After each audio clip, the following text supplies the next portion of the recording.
Welcome to GDR news bulletin. ముందుగా headlines. మండ్యలో Shri Guru భైరవైక్య మందిరాన్ని సందర్శించిన ప్రధాని మోడీ.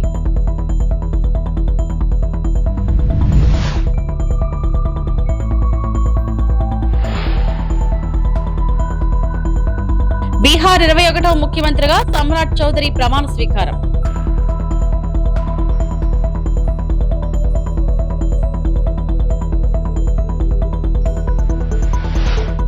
జస్విన్ దిన్నే ఫిషింగ్ హార్బర్ రాష్ట్ర అన్యాయాలకు ఉదాహరణ YS Jaganmohan Reddy.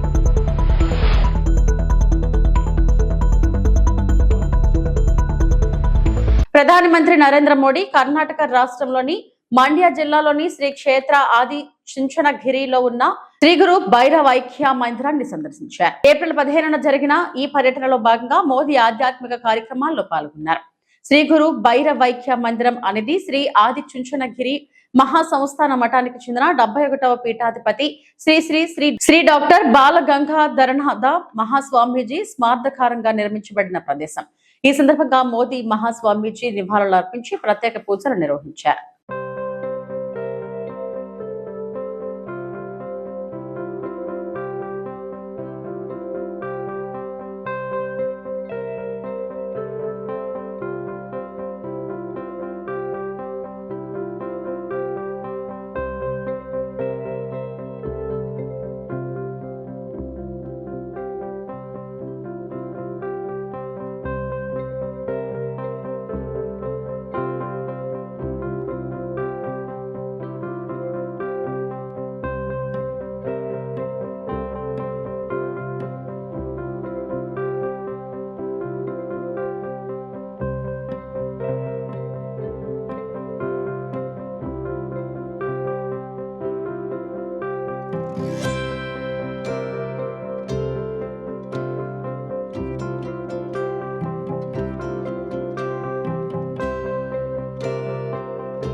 BJP senior నేత సమ్రాట్ చౌదరి బీహార్ 21వ ముఖ్యమంత్రిగా ప్రమాణ స్వీకారం చేశారు.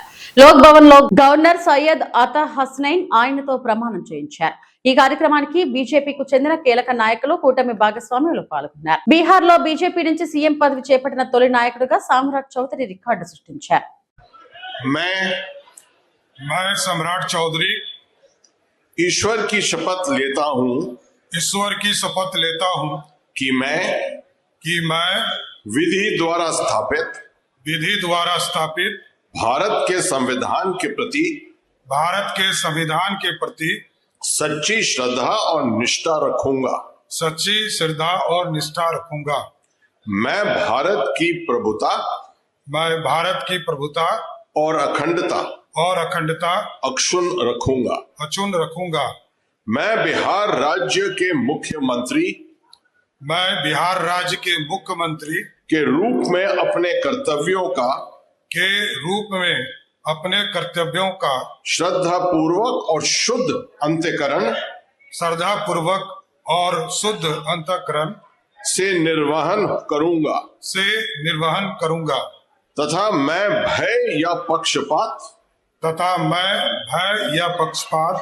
अनुराग या द्वेष के बिना सभी प्रकार के लोगों के प्रति संविधान और विधि के अनुसार न्याय करूंगा।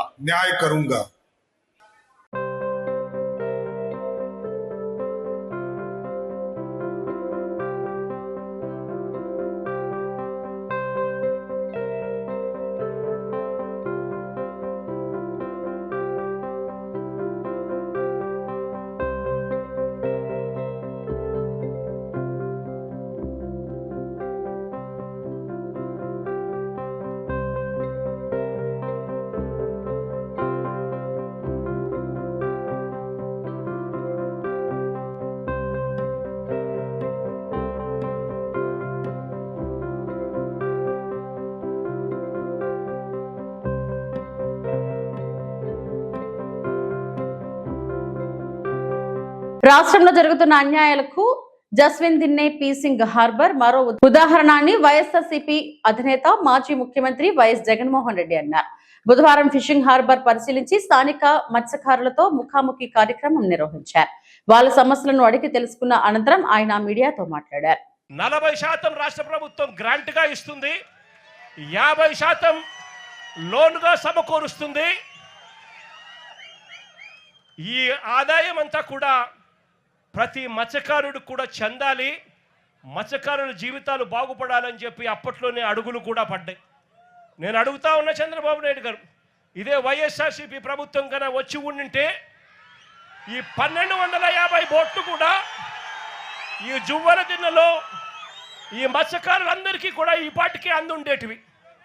వాళ్ళు కేవలం 10% పెట్టుంటే చాలు, మిగిలిన 90% రాష్ట్ర ప్రభుత్వము బ్యాంకు లోన్ల ద్వారా వాళ్ళకు వచ్చేటి. ఒక్కొక్క బోటుకు 12 మంది ఓనర్లు అయి ఉండేవాళ్ళు. అంటే 1250 బోట్లకు దాదాపుగా 20,000 మంది దగ్గర మత్స్యకారులు ఓనర్లుగా మెకనైజ్డ్ మోటరైజ్డ్ బోట్లుగా ఉండేవాళ్ళు. వైఎస్ఆర్సీపీ ప్రభుత్వం వచ్చి ఉండింటే ఈ పాటికే ఈ కోల్డ్ స్టోరేజ్లన్నీ కూడా ఏదైతే మూతపడి ఉన్నాయో ఇవన్నీ కూడా నడిచేటివి. ఐస్ మేకింగ్ ప్లాంట్స్ నడిచేటివి, చిల్ రూమ్స్ నడిచేటివి, బోట్ల రిపేర్ల కోసం కేటాయించిన బోట్ రిపేర్ షెడ్లు పనిచేస్తూ ఉండేటివి. నెట్ల కోసం అని చెప్పి నెట్ బెండింగ్ మిషన్లు ఏదైతే ఉన్నాయో అవన్నీ కూడా ఆపరేషన్లో ఉండి ఈ ప్రాంతం అంతా కూడా మత్స్యకారులు చిక్కటి చిరునవ్వుల మధ్య, ఆనందం కేతనాల మధ్య ఈ ప్రాంతం అంతా సస్యశ్యామలంగా ఉండేది. దురదృష్టవశాత్తు అది జరగకపోవడంతో ఈరోజు మత్స్యకారుల జీవితాలన్నీ కూడా చిన్నాభిన్నం అయిపోతా ఉన్న పరిస్థితులు మన కళ్ళ ఎదుటే కనిపిస్తూ ఉన్నాయి. ఇంకా అన్నిటికన్నా దారుణం ఏమిటో తెలుసా?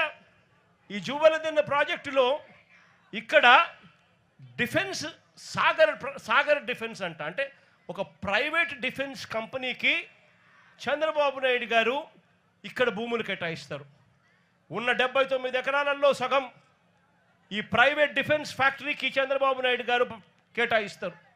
అంటే దాని అర్థం ఇక మత్స్యకారులకు ఇక్కడి నుంచి కూడా తరిమేసే కార్యక్రమం చేస్తూ ఉన్నాడు చంద్రబాబు నాయుడు గారు. నేను అడుగుతా ఉన్నా చంద్రబాబు నాయుడు గారిని, ధర్మమేనా న్యాయమేనా అని అడుగుతా ఉన్నా ఇదే మనిషి చంద్రబాబు నాయుడు గారిని. మత్స్యకారుల కోసం ఫిషింగ్ హార్బర్లు జగన్ నిర్మిస్తే నువ్వు చేస్తూ ఉన్నది ఏందయ్యా? దీన్ని కూడా దోచుకునే కార్యక్రమం చేస్తూ ఉన్నావు ప్రైవేట్ వాళ్ళకి ఇచ్చి. ప్రైవేట్ వాళ్ళకి నువ్వు ఇవ్వాలి అనుకుంటే పక్కన కృష్ణపట్నం పోర్ట్ ఉంది, ఆ పోర్ట్లో కావాలంటే దండిగా ల్యాండ్ ఉంది, అక్కడ కావాలంటే వాళ్ళకి ఇచ్చుకోవచ్చు. కానీ ఇక్కడ మత్స్యకారులను పొట్టగొట్టడం ఎందుకు చంద్రబాబు అని చెప్పి చంద్రబాబు నాయుడు గారిని అడుగుతా ఉన్నా గట్టిగా. చంద్రబాబు నాయుడు గారిని గట్టిగా వార్నింగ్ కూడా ఇస్తా ఉన్నా. కళ్ళు మూసి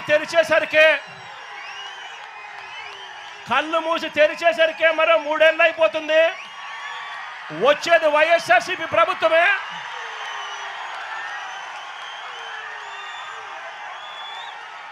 ఈ ప్రైవేట్ డిఫెన్స్ కంపెనీని ఇక్కడ నుంచి షిఫ్ట్ చేస్తారని చెప్పి కూడా చెప్తా ఉన్నాం.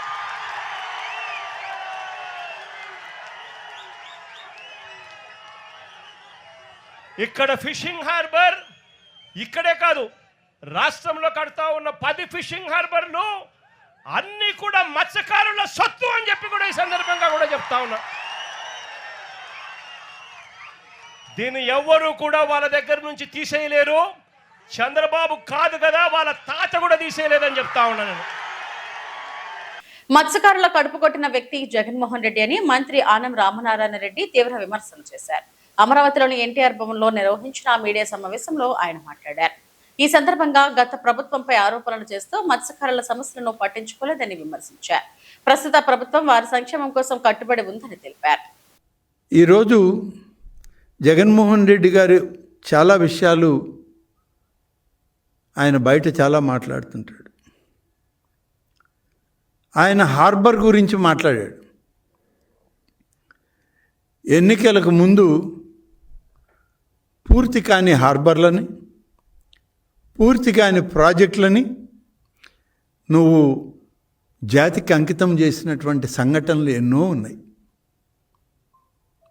ఈ పెద్ద మనిషే కదా వెలుగొండ ప్రాజెక్టు కాడికి పోయి ప్రాజెక్టుని జాతికి అంకితం చేశానన్నారు. చుక్క నీరు రాలేదు. ఇవాళ ఇంకా 4,000 కోట్ల రూపాయలు ఖర్చు పెడితే తప్ప ఆ ప్రాజెక్టు పూర్తి అవ్వదు. హంద్రీ నీవా ప్రాజెక్ట్ దగ్గరికి వెళ్ళి అక్కడ ఒక సెట్టింగ్ వేసి కుప్పంకి కూడా నేనే నీళ్ళు ఇచ్చా అన్నాడు. ఈయన వెళ్ళిపోగానే సెట్టింగ్ కూడా తీసేశారు, నీళ్లు కూడా తడారిపోయినాయి. అలాగే జువ్వలదిన్నె హార్బర్ని కూడా వర్చువల్గా దీన్ని నేను ప్రారంభించేశాను అన్నాడు పని కాకముందే. ఇప్పుడు వచ్చి కూటమి ప్రభుత్వం అన్యాయం చేస్తుంది అంటాడు. వాటర్ ఫెసిలిటీ ఇవ్వలేదు, ఎలక్ట్రికల్ ఫెసిలిటీ ఇవ్వలేదు, స్టోరేజ్ గోడౌన్స్ ఇవ్వలేదు. ఇవేవి పూర్తి చేయకుండా 24 మార్చిలో ఎన్నికలకు సరిగ్గా 3 నెలల ముందు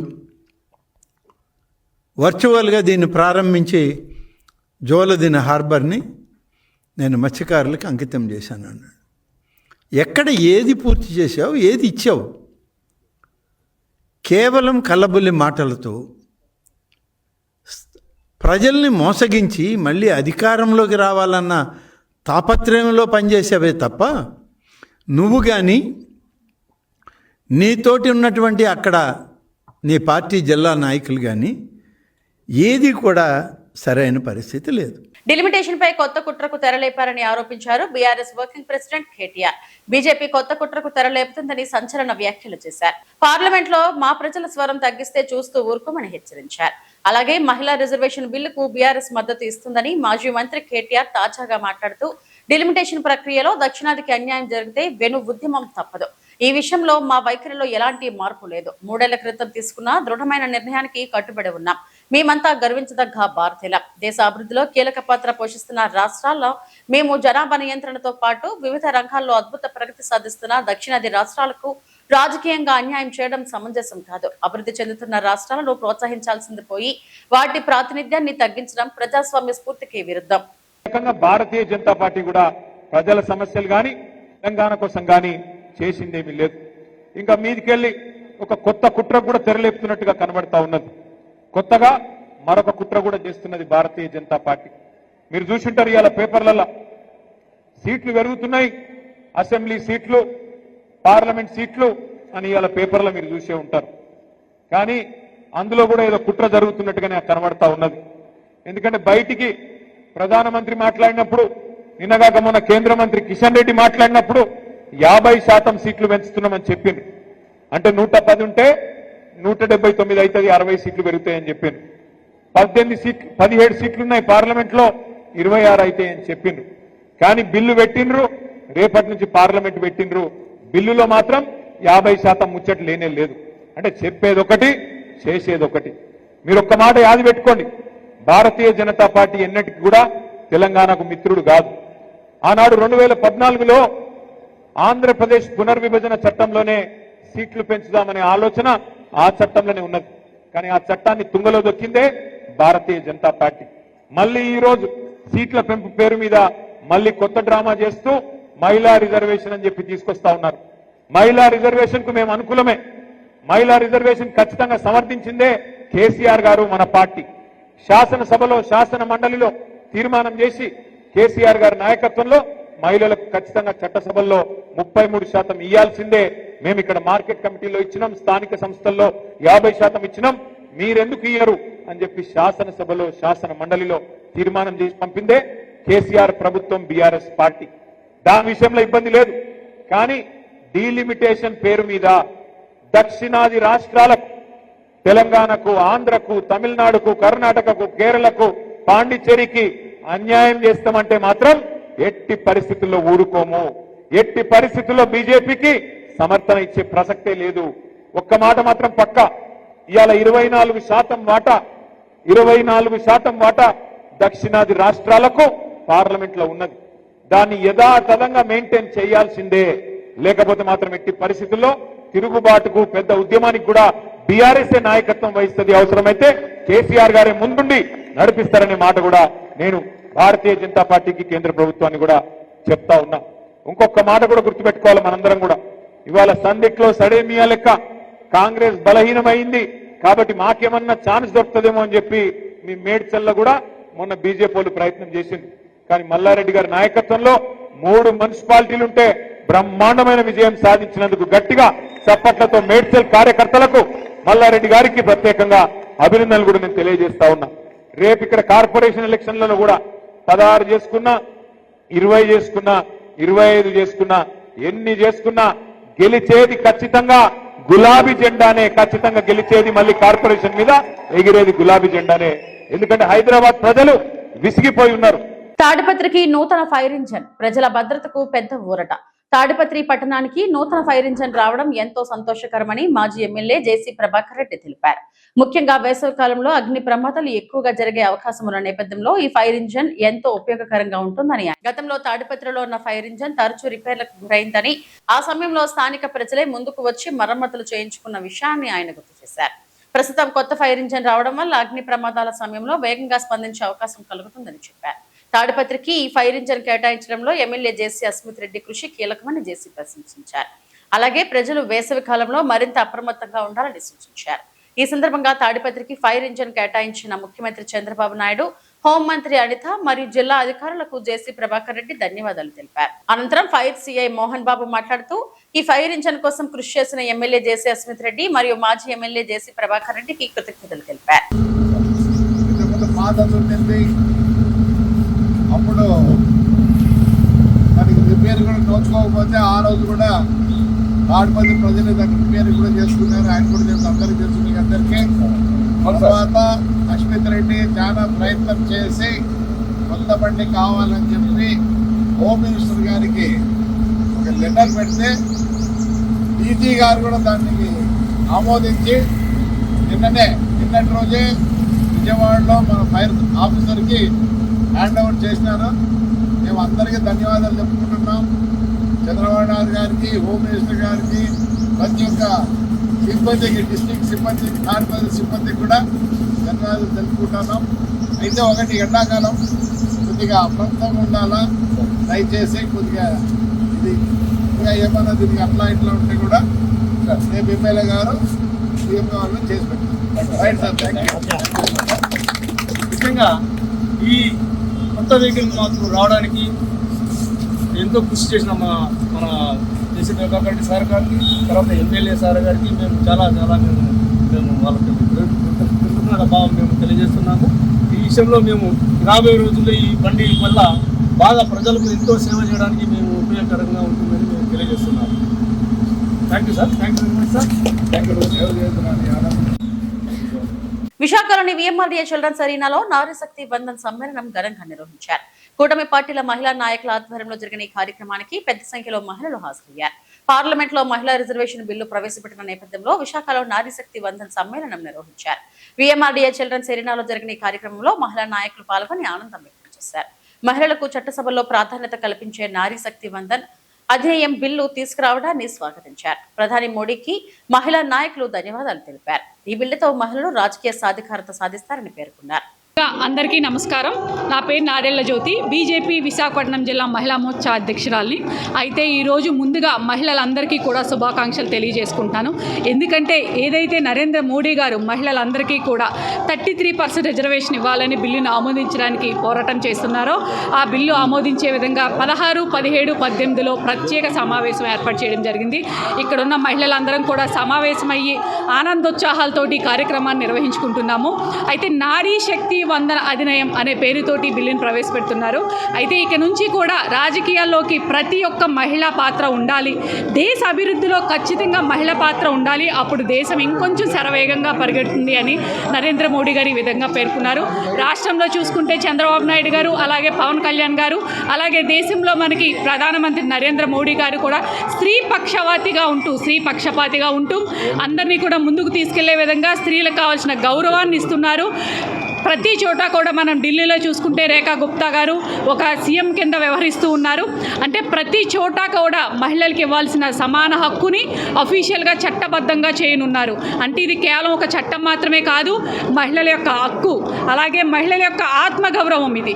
కాబట్టి ఇక నుంచి రాబోయే 2029 ఎలక్షన్లో మహిళలు పెద్ద ఎత్తున కూడా రాజకీయాల్లోకి రాబోతున్నారు.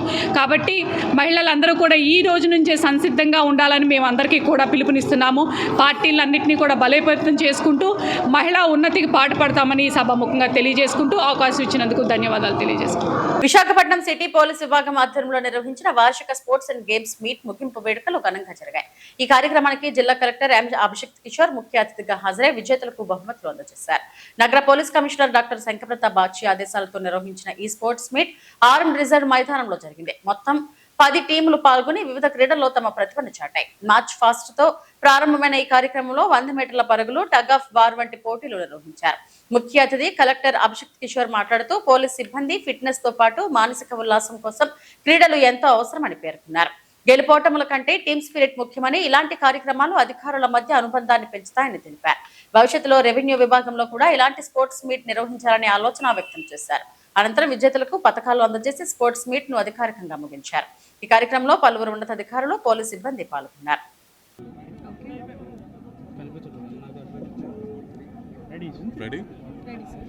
అందరికీ నమస్కారం, వెరీ గుడ్ ఈవినింగ్. ఈరోజు మన Visakhapatnam city police sports and games meet closing సెరమనీకి రావడం జరిగింది. మన సిపి గారు చాలా మంచి కార్యక్రమం ఆర్గనైజ్ చేశారు. మన ఫోర్స్లో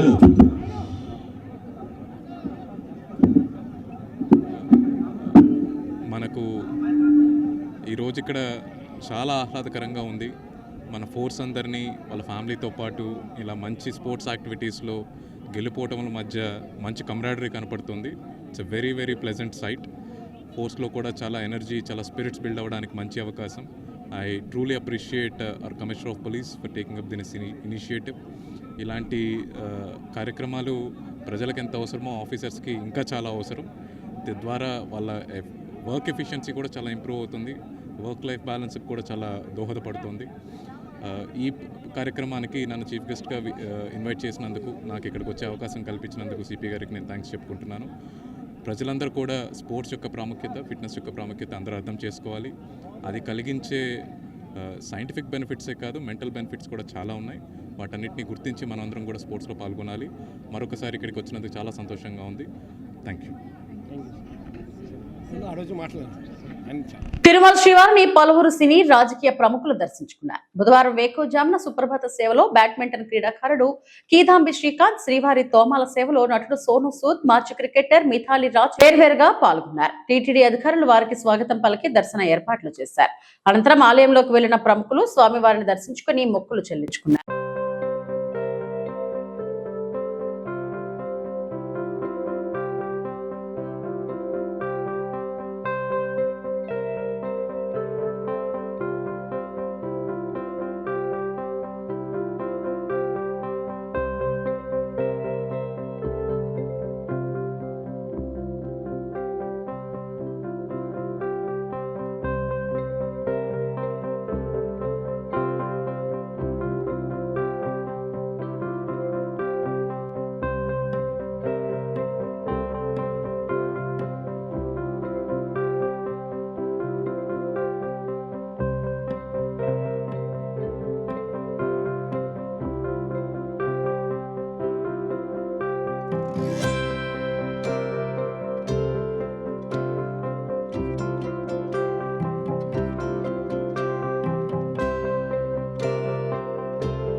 ఇవి ఇప్పటివరకు నా బులెటిన్ అప్డేట్స్.